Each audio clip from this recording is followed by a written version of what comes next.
Greetings, fellow Earthlings and viewers across the World Wide Web. This is Tune 215, and right now we're in the state of Pennsylvania. We're currently in the city of Philadelphia. Today we're going to be doing a 360 virtual reality hood tour of the Glenwood hood here in North Philly.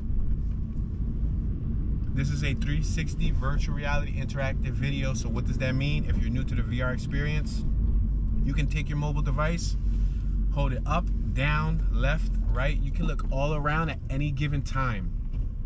You may need to watch this video more than once, because if you're looking left, you're not looking right. If you're looking right, you're not looking left. So you can't take it all in. You also have the capability to watch it in its highest resolution of 4K. Click the little gear wheel on the YouTube drop-down menu, and you will be able to watch it in as high as 4K resolution. You can look on my right, you can look at in front of me, you can see Buddy crossing the street. You can follow him to the left and see where he's walking to. The weather today, the high was about 60 degrees. Right now it's probably in the low 50s because the sun is going down. Directly in front of us at the end of the road, I don't know if you guys can make it out, but there's the Philadelphia skyline. We're gonna make this right-hand turn on York Street. We're on 17th and York. We have Emmanuel United Methodist Church on our left-hand side. I'm gonna skip Colorado. I've done Colorado over a dozen times. Every time I start the Glenwood neighborhood, I usually touch Colorado first. But I do know there's a huge speed bump on that block, so I'm trying to avoid that speed bump in all honesty. Lowered life problems.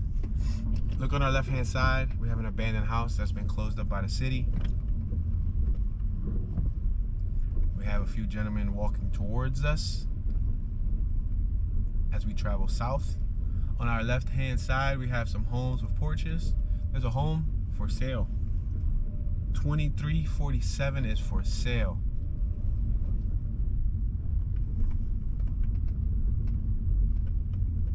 Right-hand side, we had a woman look like she was working on the trim of her door. We have an abandoned house on our left.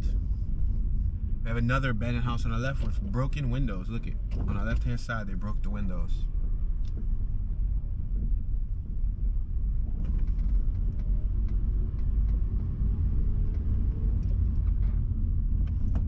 We have a few gentlemen hanging out over here on the corner on my right-hand side. We have some younger gentlemen, and then we have the older gentleman. The older gentleman happens to be the shortest one. Interesting, right? All right, we're gonna make this left-hand turn. Let's make another left on Colorado.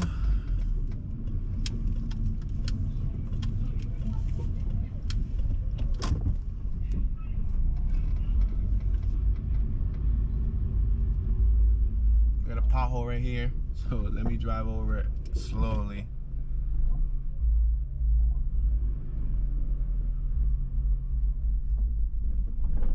These blocks are some of our most narrow blocks of the city. On our right hand side, we have another abandoned house. On our left, we have another abandoned house. We have a few people talking on our right hand side. New York tags right here on my right at that red Jeep. Look, there's a cat over here on our left. What was the cat eating? Looked like the cat was digging through the bag. Meow meow, meow meow meow meow meow. Another abandoned house on my right hand side. You see it? Surprisingly, this is one of the neighborhoods that still has a lot of abandoned houses. There's not many neighborhoods, especially in North Philly, which have abandoned houses. Most of them get bought out because of their close proximity to downtown and center city.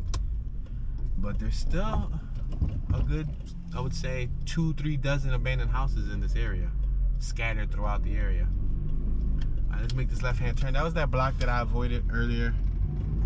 I've documented it in other videos, so if you want to check it out, make sure to check out my other Glenwood neighborhood virtual tours. Look at these lots. Look right here on my left. Trash. There's tons of bags of debris and trash. Foster Memorial Baptist Church on my right. We got the OG on my left wearing all red. All right, let's continue moving forward. I can go right. It's a larger, wider block, but I'm gonna go straight and I'm gonna go left on Cleveland Street. That building on my right, it's abandoned. You can see it's boarded up all the way to the 3rd floor. Not only is it boarded up, but they got a brace on the rear of the building because that tells me that the building was probably having structural issues. It was probably falling forward. So they got that brace. You see them pieces of wood? It's like not 2x4s, it's more like 2x6s or 2x8s. Let's make this left on the 2300 block of Cleveland. You can see that there's several people outside talking.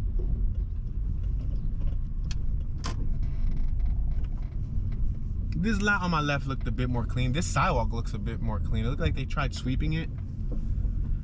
There's a generator outside on my right hand side chained up. Another abandoned house on my left, some empty lots on my right. Keep in mind that those empty lots at one point or another housed homes, but they either got burned down or they got knocked down by the city.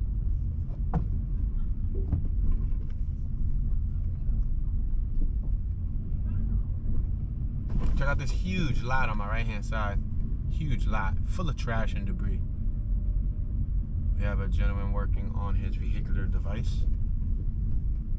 Another abandoned house on my right hand side, and then it's followed by another abandoned house on my right hand side.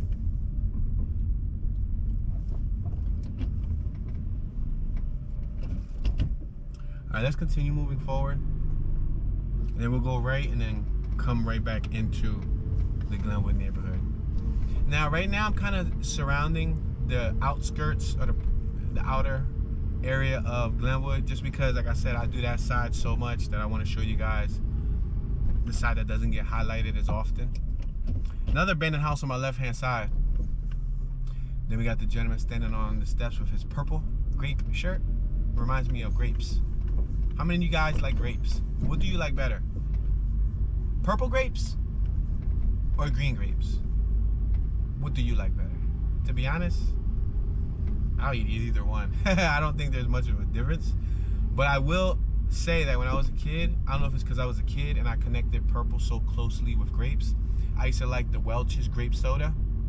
Just because, I don't know, when you're a kid, you like, I used to like grape drink. Alright, y'all, we just exited 2200 block of Cleveland. Let's make this right-hand turn.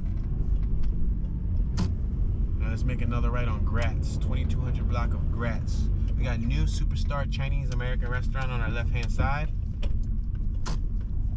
Oh, wow, we got vehicles double parking directly in front of us. Wow, look at the street. They marked out parking slots. There's abandoned houses on my right, 1 and 2. They marked out parking slots, and there's a couple cars parked on the sidewalk just to protect their vehicle. It looks like, was there somebody who passed away here? No, all right, I saw the balloons. Thought it was a rest in peace memorial. It looks like some type of political sign. Wow, I'm very interested in the fact that they marked off the parking slots. I wonder if that was requested by the residents of the block. It makes a little bit more sense because it keeps parking organized. Notice how I put those in quotations, organized. We got New York tags in front of us and the Chevy Malibu. We have another boarded up house on my right hand side, and then on my left hand side we have another boarded up house. Hey, and guess what? Coming up on our right hand side, another boarded up house. That's 3 within, you know, 20 feet, 30 feet distance of each other. But I like the idea of the parking slots. It looks a lot cleaner too. Some people didn't even follow that. Like this car on my right, the Gold Sentra, they just parked right over the line. Look, there's another abandoned one right here on my left. I didn't even notice that. So it's 4 of them within feet of each other. All right, so when we go forward to the next 100 block of Gratz Street, look up. You're gonna see a bunch of sneakers hanging on this line. A bunch of shoes. Now, a lot of people question, they say, Tune, why are there shoes? Are they, you know, does it have anything to do with gangs? Does it have anything to do with the passing of ex-loved ones? There might be different meanings for the shoes in all different cities, or maybe different generations of Philadelphia. My generation of Philadelphia, I know specifically on my block, we threw up our shoes, not because anyone passed away or because it was gang affiliated, but just because it was like a memory. It was like a way to leave your mark. So If you lived on the block, you would throw up an old pair of shoes that you no longer use. And you know, you come back 8-9 years ago, you look at that same pair of shoes, it's like, oh, that was my pair of shoes. You know, those are June shoes. Oh, those are Tony shoes. Oh, those are Sean shoes. So, you know, it was like a way of, instead of tagging and leaving your name, it was a way of just, you know, leaving your mark on the block. Now, do other blocks have different meanings for it, or do other cities? Possibly. But to my knowledge here in Philly, those things don't have anything to do with gangs. Probably very little to do with rest in peace too, because rest in peace, if you want to remember somebody, they paint a mural or they put a little box with some candles and some teddy bears. I rarely ever see anybody throw some sneakers up to remember somebody who passed away. We got a bunch of people hanging out on my right hand side. The one thing that I like about, sounds ironic, right? The one thing that I like about the Glenwood neighborhood too is it's always activity out here. So compared to a lot of the other neighborhoods that I document, this is one of the parts of North Philly that always has some sort of activity.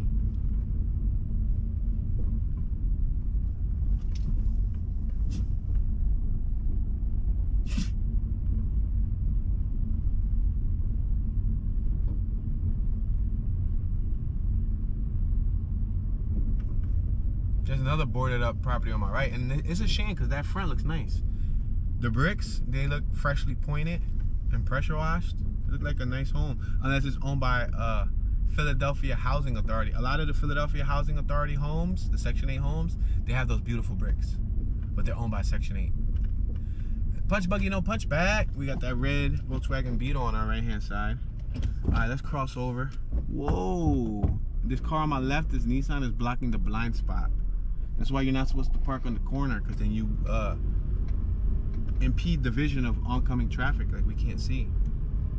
No, all right, my bad. I was super happy. I was gonna say, nah, one of those speed bumps. Yeah, the speed bumps on that first block that I avoided, every time I go over it, it scrapes my whole catalytic converter and my muffler and everything.